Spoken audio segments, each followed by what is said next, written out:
Hey, good morning, everyone. Well, I shouldn't say good morning. Good afternoon. It's 1:40 p.m. here in Nagoya, Japan. Welcome to the live.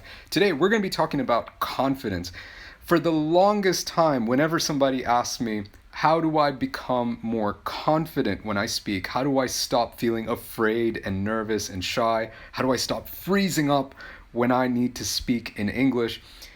I've never really had a good answer to that. I always say that. I said I don't really know the answer to that. I don't really know how I can help. But that changes today. For the first time, I'm going to make a video where I'm doing a live actually where I'm going to teach you how to overcome your problems with confidence. How to feel confident with anything. Forget just speaking English. How to actually build your confidence with anything. How to stop feeling afraid. And I'm gonna answer that question from a psychological perspective. Okay, so we're gonna get scientific in this live. Good day to you, Neural. How you doing? Thank you for joining the live. Hey Alessa. Hey S Deep 2020. Great to see you, man. All right, let's get into it. Okay, so let's talk about what the way that I like to answer these questions is I always like to define the problem first. And when we have an understanding of what the problem is, what's causing the problem, then we can start to find a solution find a solution to the whole thing by addressing the source or the cause of the problem. So let's talk about what a lack of confidence really is, or what yes, a lack of confidence. So a lack of confidence is really fear, right? Think about it. When you say that I am not confident about doing something, you are basically saying, I don't think that this will be successful. I don't think I'm going to do this well. There's a good chance that I might fail in doing this. And I am afraid, I'm scared of the consequences of that failure. I'm afraid of what will happen as a result of my failure, right? So a lack of confidence is really just fear.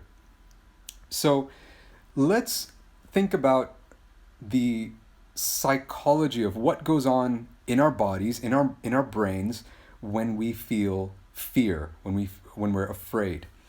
So fear it's a natural human emotion which is necessary for survival, right? It serves a purpose.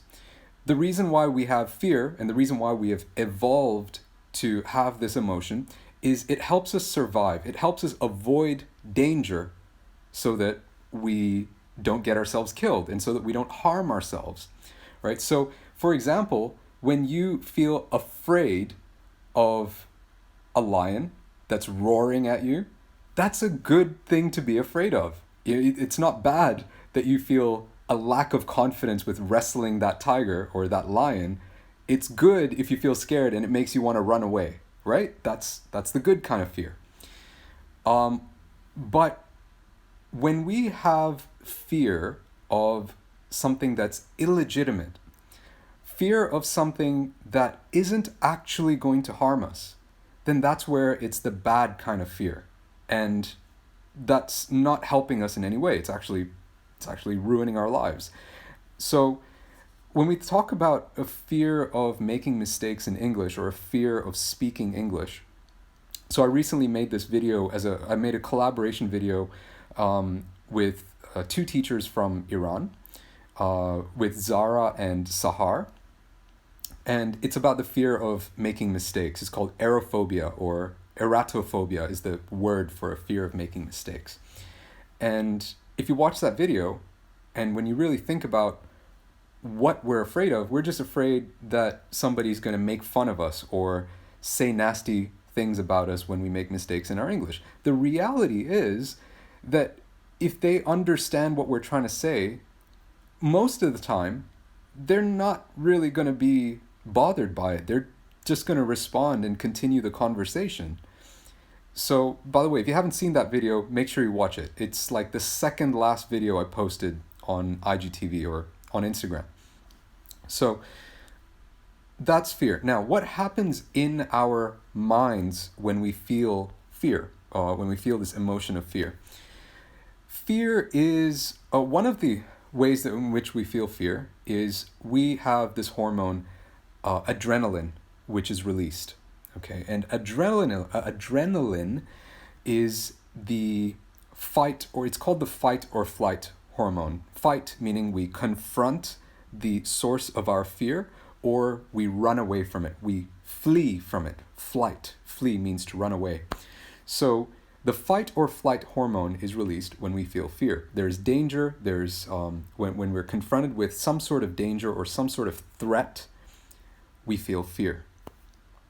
And there are only two choices that we have when we have a threat in front of us. The first choice is we confront it, we fight it. And then the second choice is to run away from it. Those are the only two ways we can deal with it. What you do, the first time that you feel that kind of fear, the first time you feel that kind of threat, the way you respond that first time is going to determine how you feel about that threat for the rest of your life. Okay? So the key to confidence is how you deal with fear, a threat, a source of fear, the first time you face it. If the first time you face it, let's say you choose to fight it, to confront it, and let's say that it is successful, and Patricia Motavalli is saying it comes from the adrenal gland on top of the kidney. Thank you for sharing that. I didn't know that. So adrenaline is released from the adrenal gland, which is on top of the kidney. Excellent. Wonderful. We're learning together.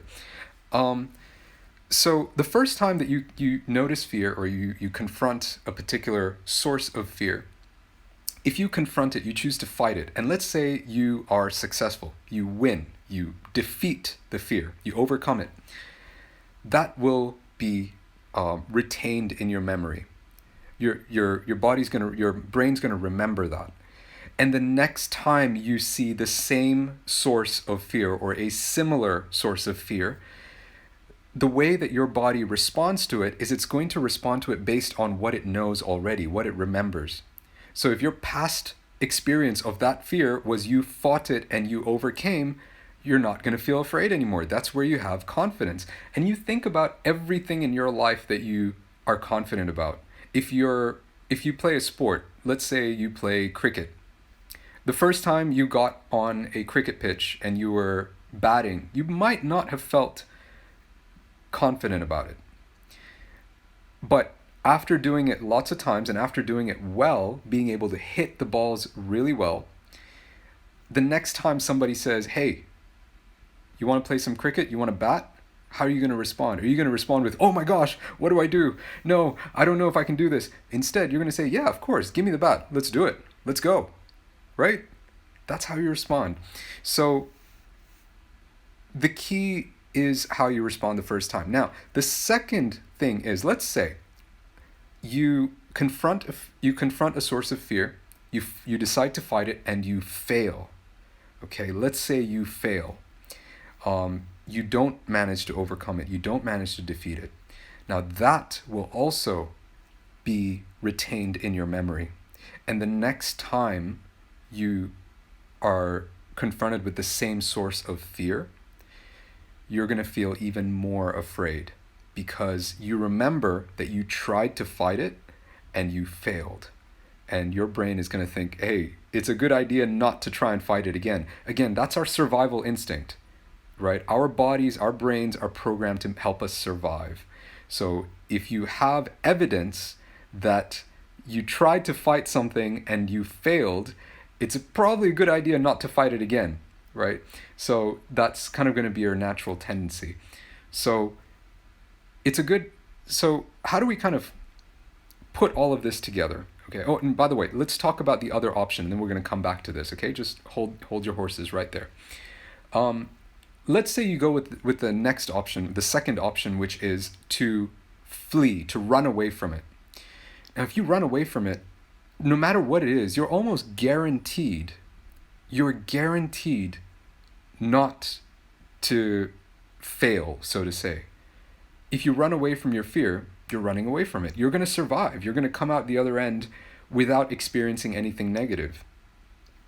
That also gets retained in your memory. So your brain now remembers, oh, the last time we saw this kind of fear or this kind of threat, the way we solved this problem was by running away. And running away, the outcome of that was we got away from the threat. So now your brain has stored in its memory, this is the solution to this problem. So the next time you have the same problem, the same source of fear, your automatic tendency is to use the same solution, to run away, right? So that first time you respond is critical.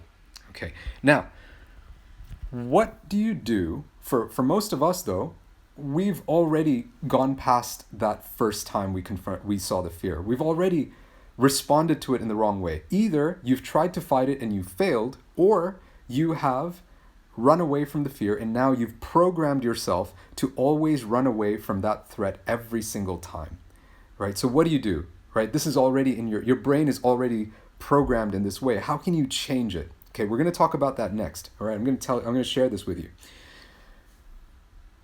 The way that we build confidence when we have a low level of confidence, either based on experiences we have had in the past or just our own imagination, our imagined fear of failure. Like we've probably never tried and we've probably never failed. We just think we're going to fail, right? So there's no evidence for it whatsoever, right? It's just our imagination. But still, we've reinforced that idea in our heads. How do we change that? So the way we change that is this. I want you to think about how you built your confidence in anything, right? And I want you to think about what I shared right at the beginning. When you fight, when you choose to confront this threat and you succeed, that reinforces the idea, the notion in your mind that you can fight it and you can succeed, right? Let's use that in the way we develop our confidence. And here's how. What we do is we have to introduce that threat, the same threat, in smaller doses, in smaller quantities.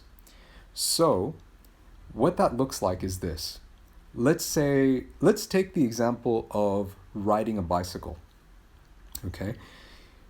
With riding a bicycle, you don't just, if you're teaching somebody to ride a bicycle, you don't just kind of give them a bicycle and say, here you go, ride. You don't do that. I mean, that's kind of the surefire way for them to fall over, hurt themselves, and destroy their confidence. Instead, what we often do is we start children off with training wheels. Training wheels are those small wheels you attach on the back of the bicycle, and that helps them balance. And what you do is, as they gain more, when they first get on the bicycle and they think, oh, I can do this. This isn't really that scary. I can do this. And then what we do is we raise the training wheels a little bit higher up. So they don't actually touch the ground unless you lean the bike over a little bit. Okay, so what they're now doing is they're learning to balance by themselves, but even if they fail, even if they lose their balance, there's that safety there. There's that safety system there to catch their fall or to stop them from falling over, right? So, or if it's the way my brother taught me, my brother was holding the bicycle with his hand and running alongside me to make sure that I didn't fall. And at one point, I just started getting more and more confident and started going faster and faster. And then eventually my brother, he let go of the bike. And I didn't realize because he was standing behind, he was running alongside but holding the bicycle from behind. He was holding onto the seat. And I just started riding faster, and then I realized he wasn't with me anymore. And I was riding it all by myself. So the way we develop confidence is by reducing the size of the threat or the risk of failure, right? Those are the two things that we did with riding a bicycle. The size of the failure, okay, which is even if you lose your balance, there's a safety system there to stop you from following. So we reduce the risk, reduce the threat. Yeah, my brother, he lied. Well, he didn't lie to me. He just didn't tell me he was going to let go. Yeah.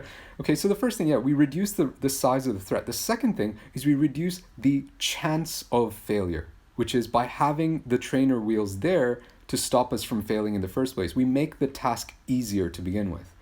So how do we apply that to English? With English, the way we do that is, if it's public speaking, for example, you would rehearse the public speech in front of a much smaller audience. Rehearse the entire thing with your friends. Rehearse the entire thing with perhaps one of your family members.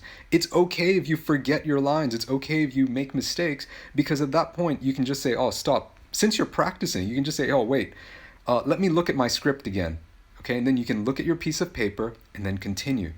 So you start off with, again, this principle is the same. You make the consequences of failure smaller. Even if you fail in front of your friends, in front of your family, there's not as much embarrassment that you have to worry about. The second thing is, make the task easier. Have it so that you are still able to look at your script if you need to, right? Or write out your entire speech, script it all out, rehearse it, memorize it, so you're no longer having to speak on the spot and come up with what to say on the spot. It's all scripted. You have that additional support. You can apply this to anything. The two things you want to do: make the consequence of failure smaller, or make it a smaller risk, and make the chance of failure smaller. These are the two things that you need to do. You apply this to anything, and that's how you build confidence. And this is actually how psychologists help their clients and patients who have various phobias, especially if the phobias are drastically affecting their day-to-day lives. So when a psychologist needs to help a client with a phobia, a fear of something, the way that they do that is by making them confront their fear, but they'll do that in small doses. They'll start off by introducing that fear in small amounts, small doses, small quantities, or with low risk. And then as the client confronts that fear and gets more and more confident and comfortable with the smaller doses, they start to raise it and they increase their exposure to that fear. Eventually, as they keep doing that, they will overcome their fear. That's how you build confidence. Is it effective to use short sentences for beginners? Yes, of course it is. Of course it is. We do that in our classrooms. Like when I teach, I don't for my first lesson for a beginner student, I don't say, okay, so we're going to do a role play where we are doing a sales presentation for a vacuum cleaner. Like I don't do that. I do that with my more advanced students who've already built their confidence and foundation with simpler, easier role plays using shorter and simpler sentences.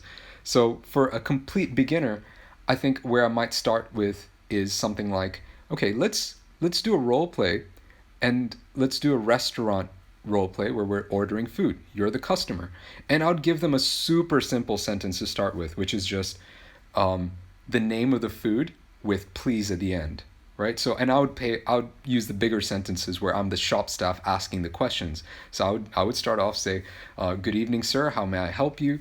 And then they would say, burger, please. And then I would ask them a question, would you like a drink with that? And then all they have to say is yes or no. Would you like fries with that?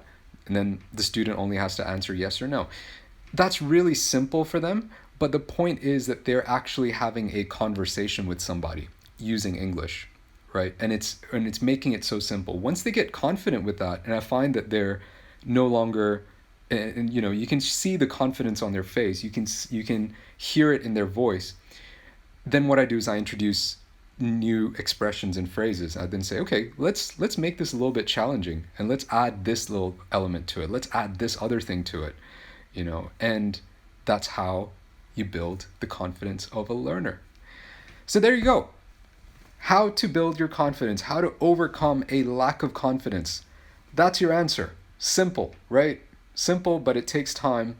and you've got to put in the time to build it. All right.